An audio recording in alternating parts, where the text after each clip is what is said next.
Hello team, how's it going? Welcome back to episode 4 of 6, Norway at War, Mission Afghanistan. The original video in his description, so go and check them out. Please give them a like, share and a subscribe. And if you could do the same for Combat Ready HQ, I would hugely appreciate it. And before we get started, as always, please comment below with what your thoughts are on this video and send us ideas on what videos you would like to see in the future as well. Always interested to hear your ideas, but let's get into it.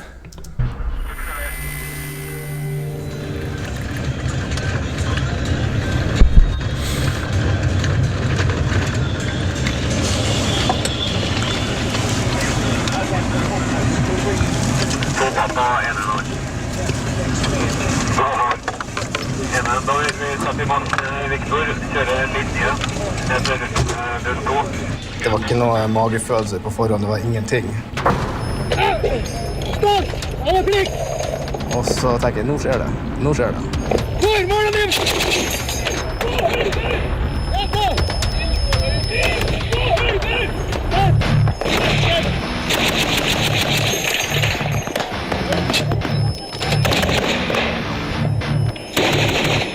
Jeg hører det sus og det knepper i hodet mitt. Jeg skjønner at det her er en kule som passerer ganske nært. Kulen treffer bakken bare sånn rett rundt kula på bilen. En viss frukt, men adrenalinet var høyere enn frukten. Det her husker bra ut. Det var rett og slett dritfett. Det var et kick uten sidestykke. Hvilken høyre? Den! Jeg er så jævlig gira, jeg så på. Jeg føler at nå virker våpenet. Men så er det et lite øyeblikk der jeg tenker at langt borte så enser jeg at jeg har 2 barn. Så tenkte jeg, fy faen, det her hadde jeg ikke trengt å gjøre. Jeg hadde ikke trengt å komme ned hit og utsatt meg for det her. Og så var jeg tilbake igjen. Good to go. Så trekker vi ut, eller begynner å trekke ut. Det at vi ga ild så kjapt og så mye ild, det tror jeg berget oss. Det tok jo, jeg vet ikke hvor lang tid det tok mange minutter før jeg klarte å komme ned. That is exactly what it's like. So there's no other sound like it really. When a bullet snaps past you, you know when there is one real close. You'll hear it go past, it'll snap, it'll whiz, and you just know there's a bullet coming by. And like he said, okay, if you're in the military, looking to join the military, one thing you need to know is always win the firefight. If you get engaged, getting ambushed, win the firefight. So a massive rapid rate of fire. Win that firefight, get their heads down so you can start getting a plan together and extracting, and then you can go into a nice sustainable lower rate of fire, so you can obviously start saving ammunition, because if you stay at a rapid rate of fire, you're just going to run out of ammunition. So the big massive rapid rate of fire, sometimes a lot of people don't really understand how big it should be. Right, just get a good rate of fire down, win it, plan together, get in cover, and then you can start lowering that rate of fire. But adrenaline outdoes it all. Yes, you've got family at home, but you can't have that in your head. Just use your adrenaline to win that firefight, extract, do whatever you need to do, and then you can think about it all later on. Samboeren min,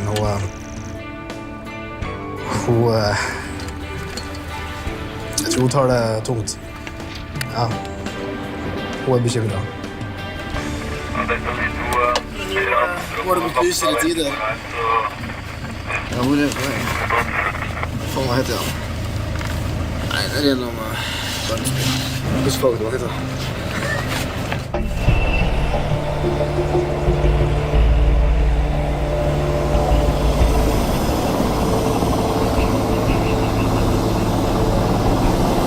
Vi tar imot min sjef, en tysk general, pluss den afghanske korpssjefen, en generalmajor. Welcome to my man. Yeah. This is the police commander. We just moved. As you can see there, the commander's got his protection out. No matter wherever you go, obviously you're going to all-round defence put protection out, especially if it's not 100% secure, but normally some sort of general or some higher rank above 1 star will normally have some sort of close protection soldiers in and around them everywhere they go when on tour. Nå skal vi ha et commanders meeting med alle militære sjefer i Faryab på mitt nivå. Det et mer eller mindre et krisemøte i forhold til den negative utviklingen vi ser i Kesar distrikt. جناب منصف وقتی که ما در شبرغان آمدیم 30 نفر تعداد دشمن بود که دوستا حضور داره از جمله 30 نفر دو قماندانش از بین رفت با 15 نفرش امروز که راپور داریم در درزا حمله شد 400 نفر است این از کجا شد اصل هدف باید صحبت شه مدام ماه آخر تقریبا 20 نفر شهید و زخمی دادیم ما در صورتی که موفق هستیم آتش مایع از خود ما داشته باشیم تانک داشته باشیم هلیکوپتر داشته باشیم امکانات داشته باشیم با پلیس که فهمیده تا چند تا تفنگ چیکی یا دشمن ما یا خود ما 47 مملکت دنیا آمده با سلاح مدرن با اردوی تربیت شده ما ایران ماندیم 4 نفر طالبی که هیچ چیز نداره چطور در برابر این 47 مملکت دنیا می جنگه Very good point. Okay, how did the Taliban manage to fight against so many highly equipped, highly professional, highly trained soldiers? Taliban are very good fighters. When they're wearing exactly the same clothes as locals, it's hard to point out who they are. There was a lot of corruption as well in Afghanistan, and a lot of time they were running across the borders, attacking and running back or hiding in the mountains. So yeah, maybe we should have done better. We definitely won a lot of battles, a hell of a lot. But you're pretty much fighting an enemy you can't see.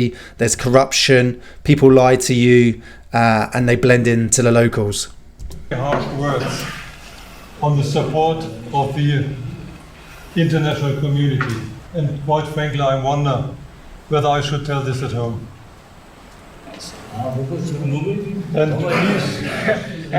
please believe they advise you to tell those things. It is the fact. Let me continue for a moment, gentlemen. There were billions and billions and billions of dollars and euros going into Afghanistan. And I only can say sometimes one should ask how to spend the money. And every day, not only soldiers of the ANP, the ANA, and the others, INS forces die, but every day also forces from the ISAF die. And we, at home, we have to tell the families where the soldiers had to die. And I would like to tell these families for a good reason. And I would like to end with a word from a former head of state who was murdered in his office. The word is, don't ask what your country can do for you, but ask what can you do for your country. Vi klarer altså ikke å I love that. stede Great quote. til enhver tid. Det er jo det som er store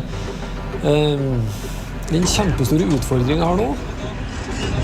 Hæ? Hva sa du? En AMP skutt og død. Stikker opp i dagen.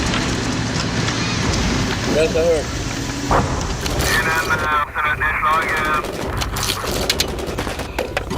Jeg hører ille fra før.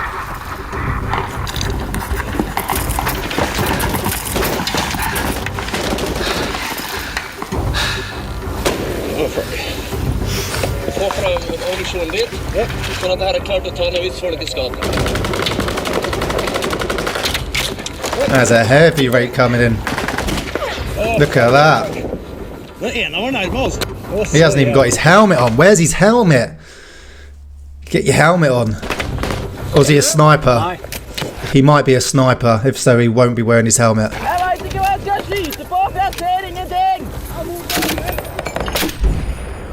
وضع امنیتی ولایت ما برای مردم فاریاب با وجود آورده.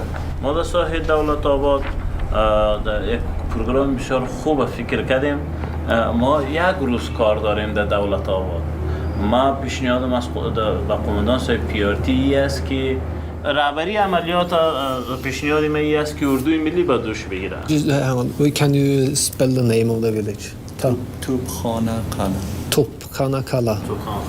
ما یک تصمیم دارم که شب یک تعداد نیروهای محلی را روان بکنیم. اینمی راههای عقبی، اینمی توپخانه قلعه را، راه عقب نشینی طالبا به طرف دشت لیلی است. اینمی راههای عقبی را مکمل شب یک تعداد نیروهای محلی را با پلیس روان میکنیم جابجا شود به شکل کمین. صبح وقت که روز میشه روشن میشه از 3 استقامت اردو پلیس و پیارتی برام به سر این قریه در 3 استقامت پلیس اردو را پیارتی حمایه بکنن اینا که فرار کردن در یک کمینی دشت لیلی روبروی میشن این یک ضربه به نظر من بسیار یک ضربه کلان به طالبان وارد میشن. An operation like this, I agree that it is important, but this is a typical example where we are attacking the symptoms. And then when we have chased the enemy out of this area or kill them, how can we actually hold the area after this operation? Will the police be there? Is it in this area we should establish this temporary base? و خود بگو یک آدمی با تجربه و یک آدمی نظامی هستی امی بسیار اساس و مهم نمی بود یک عزت و آبروی کلگی فاریاب و کلگی حکومتی که در اینجا است دینم اینجا در بین نمی بود ما تو خواهش جدی از خودت نمی کردن.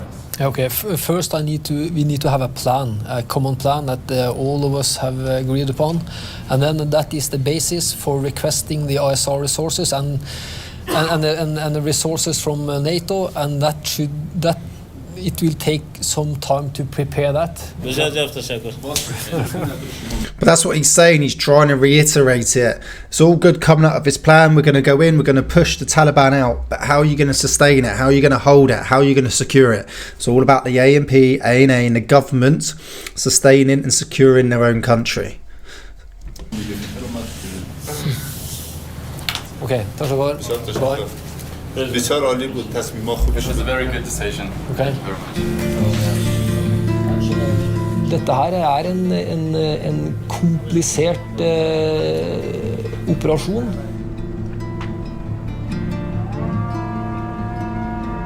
Vi må kunne legge til rette for at andre aktører som kommer på bakken og gjør en god jobb.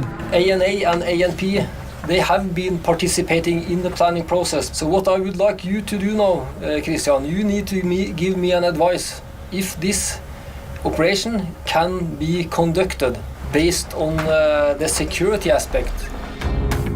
Vi må sørge for at vi kan gjennomføre operasjoner så trygt og sikkert som overhodet mulig, der vi er sikre på at vi ikke skyter på egne soldater, for eksempel at vi har helt krystallklare koordinerings- og kontrolltiltak. We are ready for the map training inside my compound, so you can just come when you're ready. På lavt nivå, altså på enkeltmannsnivå og på lag- og gruppenivå, så er de jo veldig gode soldater. Men i forhold til det å planlegge operasjoner, synkronisere operasjoner, koordinere operasjoner, der tror jeg vi har mye å bidra med. Welcome. Today we're going to talk a little bit about maps, and the plan is that when we're done here, all of you will be able to pinpoint exactly on a map and take out the correct grids. And therefore I will start with the beginning. As you can see, this is the world. Okay. The whole of the whole planet has a grid system. This area, this 41, and you have many letters inside. And then you have Sierra here. So this is the way we do it. Yeah? We start with this grid, we move like that, and then this way and up. All good? So what he's saying there is the whole world is broken down, obviously, into a grid system to make it a lot more easier to navigate for maps, GPSs, sat-navs, etc. And then each map will then have a small serial number for that small area, and then you have the grids along it. And then what he's saying is you go along and then up when you get in your grid. So you go along the corridor, up the stairs. Remember when you get in your grid, along the corridor, up the stairs.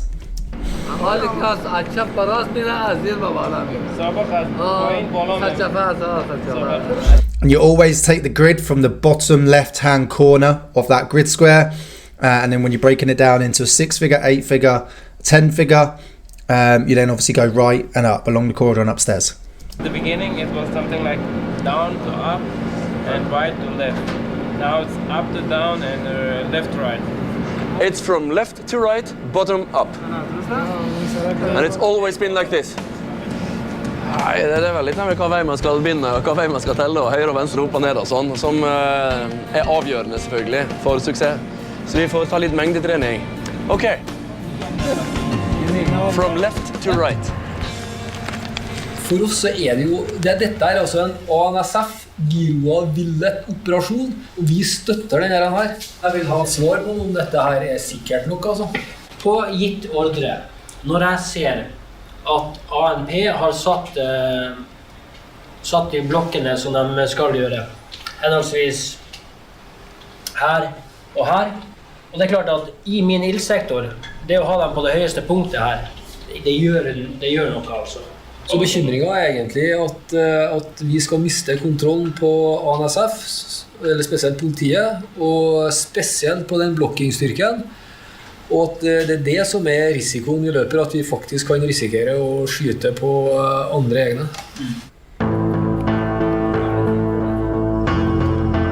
It's a tricky one. Don't get me wrong, some of the A&A soldiers absolutely brilliant, great soldiers and completely fearless. But as you can see there, we are literally starting from basics. Map reading, navigation is taught in phase 1 basic training for all soldiers, okay? It is like the bread and butter of being a soldier. You need to know how map read. These are guys who are going on operations in Afghan, A&A soldiers, and they still just don't know how to map read. So you're trying to teach them tactics, weapon handling, how to move across the ground, field craft, and you've also got to teach them map reading as well. So it was a tough task. 200 Taliban. At approximately 0500, the task unit will move into its fire support position, closely followed by the A&A unit responsible for the southern block.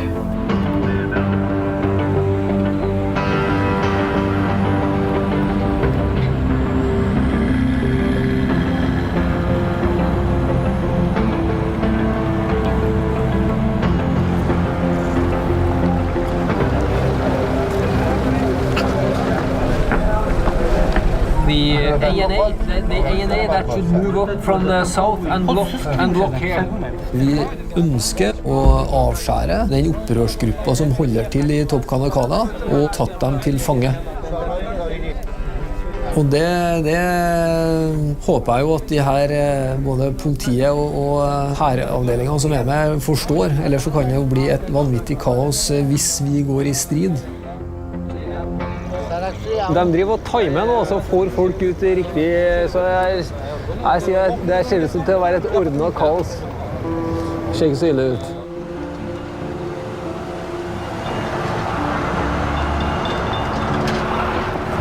Det her virker jo litt kaotisk nå, men så lenge vi har en plan, og vi har en felles målsetting, så tror jeg at operasjonen kommer til å gå bra. Just remember though, no plan survives first contact, trust me. Operasjonen, den må altså koordineres og synkroniseres underveis.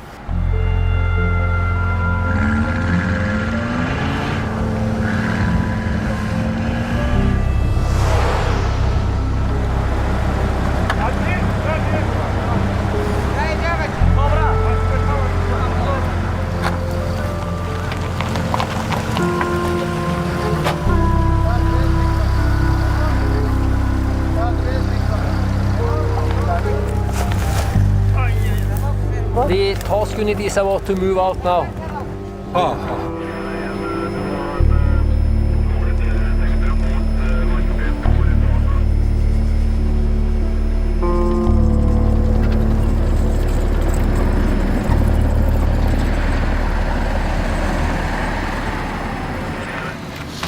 Alpha 5, this is Nana 1 over.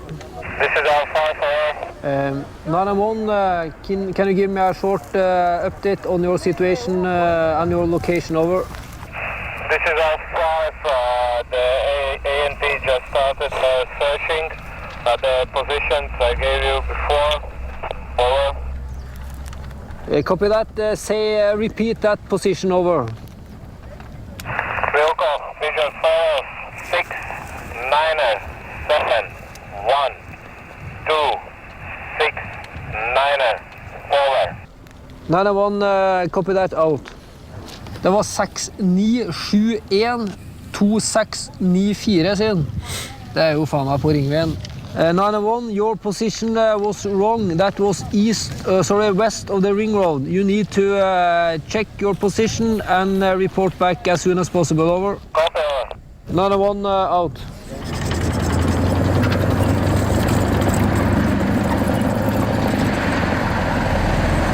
That is one good bit of equipment, that is. Da vi I gang med krig på E6. Det komfortabelt, men ikke så veldig spennende. Så langt så har det skjedd ingenting. CV90. The first group in here. Couple of us at CV30.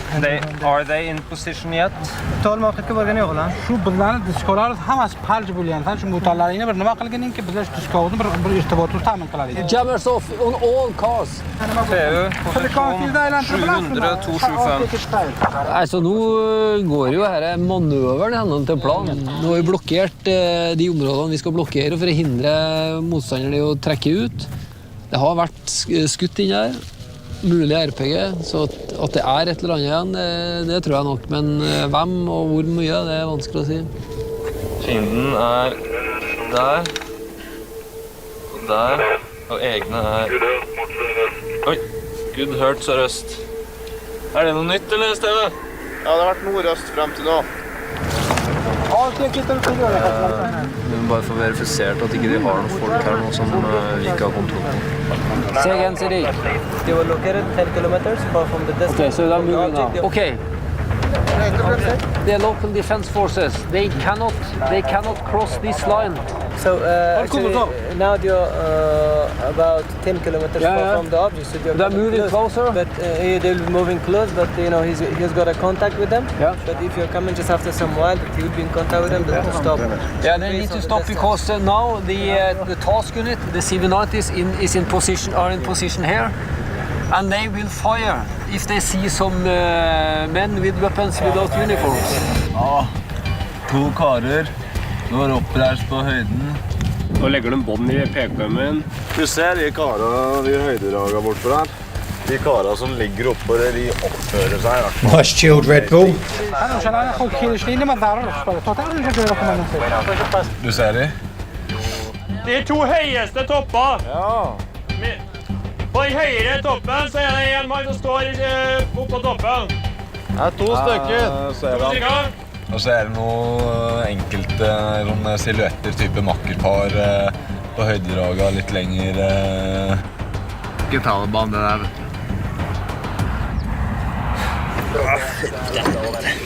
Nei, det der AMP, altså. AMP? Og vi har ikke fått en melding om at det AMP der. Men det ligger ikke I stilling, ja, men Ja, da jeg enig. Jeg skjønner hva du mener. Ja. Det ikke en Taliban-kjeft I den her, altså. I går kveld var du 200 stykker inn I der, så. Ja. Operasjonen nok blåst, ikke sant? Opprørerne har skjønt at vi gjennomfører en operasjon. Dette galskap, det vi holder på med. Vi bruker da ha noe helikopter og noe bombefly og det ene og det andre. Nå det bare oss på bakken, vi har ikke noe luftstøtte, så det her jo ikke, det klassifiserer ikke til galskap, det holder bare til idioti. Rett og slett idiotisk. I stedet for å gå inn på målet direkte, så står vi for det meste I bakken som en sånn hurtig reaksjonsstyrke som skal rykke inn ved behov. Og da blir vi stående der bak.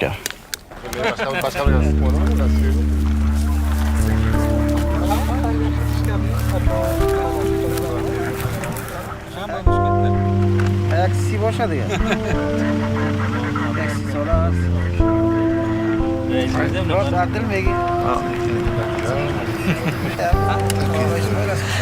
Pågrepet 2 stykk. Hvor han? Rett sør Charlie 9 sin posisjon på ringveien. 2 stykk på... Av ANA og ANP. Sør for Charlie. Sør for Charlie. You know, they were trying to escape from there because they left the motorcycles, trying to run. But they were staying. We are gonna. We are expecting them to come in. ANP har pågrepet 2 pakk, så de har hjem juling på Ringveien. Tøft.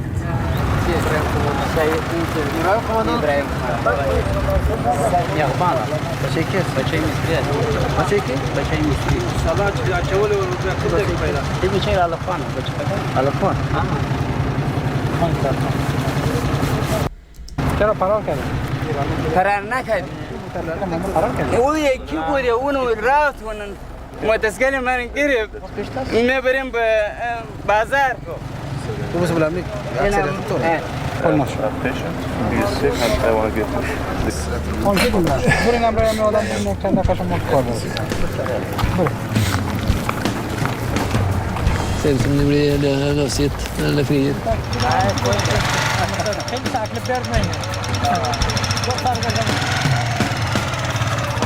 Thing is, you can't detain him if you've got no evidence to keep him in, and once again this is why it was hard, because they could be Taliban, they could be scouting, they're in the local area, they've got no weapons, no sort of IED parts. What can you do really?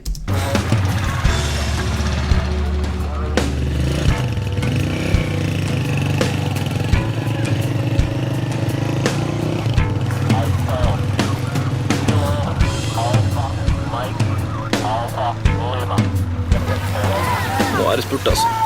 Det Afghanistan. Tour de France hopp. 2011. Ja. Hva oddsen, tror du? Det var drite. Ja, det jævla fint. Jeg sto inntil strømmasta dreit, sikkert. Ja. Going for a shovel recce, as we call it. Salam alaikum. Espen, skal snart trekke tilbake til ANP-stasjonen. Så når Odin passerer oss, så kjører vi. Det bare 10 minutter kanskje. Howling. Need to sort that out. Good old rations. Jeg redd for at det der blir dagens største begivenhet. Det bare å dra hjem, da. Ja. I'm now relocating from my current position down to the ANP headquarters. Over.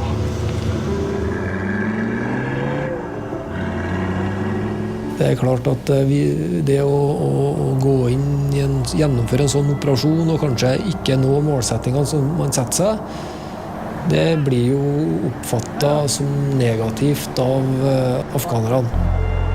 Men poenget er at vi ønsker å flytte noe av den JTAC-en her nede opp hit. Så er jeg altså liten.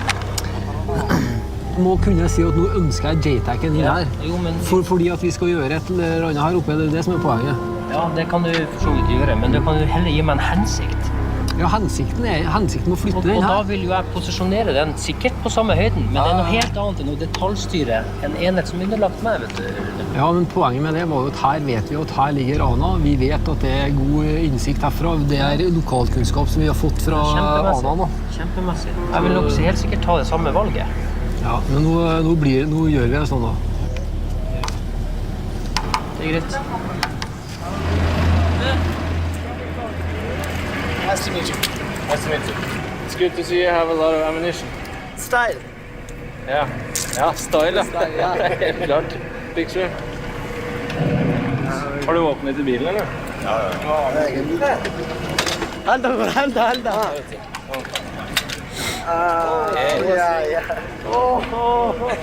Yeah. Jeg har ikke kit på meg, da.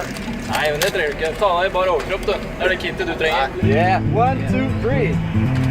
Yeah. Some alley pictures. Ikke så langt vi kommer til å kjøre, det er bare rett utover. Men da får du den der. Får jeg den i bakken. Jeg er på bladet Alfa, som jeg er redaktør for. Lager sak med norske styrkene her. Norske heltene her. Alfa-menn er vel alle som ikke napper øyebryna og som synes at jakt er okay. Love that. Alpha men who do not pluck eyebrows and think hunting is okay. Brilliant. Damer er fine. Perfekt. Can't get more alpha than the CV90. For Taliban som trasker rundt ned I bakken der, og alt nydelig. Nå vi der det skjer.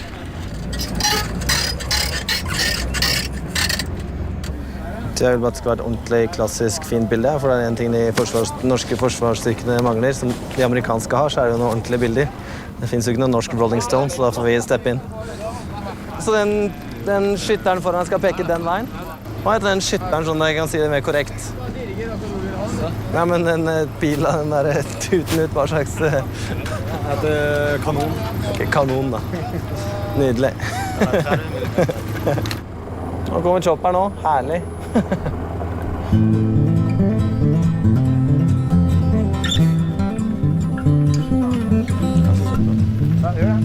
Veldig. Ok, kom igjen. 1, 2, 3. Rivalo! Hurra! En gang til. Rivalo! Hurra! Ok, 1, 2, 3. Rivalo! Hurra! Det bra. Ok. Dette kommer de bildene her ut da. 1. oktober. Exactly, look at that. What a picture, they've done well good there. Det fett at det ikke ser ut som det VG da. Another brilliant episode, 2 more to go. And remember, sometimes that's just how it goes. You go out, you think it's going to be an absolute massive op and nothing happens. You just sit around all day. And then you go out, you think it's going to be a short patrol, nothing's going to happen. You end up out all day and all night. So, lesson learned from that is always have your kit packed for everything that you need. Never go out missing anything. Make sure you've got enough water and food, you've got your night vision, etc. Even if you think you're only going out in the morning. Because sometimes you go out on a big op, nothing will happen. Sometimes you go out, steady patrol, and you could be out for hours, if not a day or two. So hopefully you're enjoying this just as much as I am. 2 episodes to go. Thanks for watching.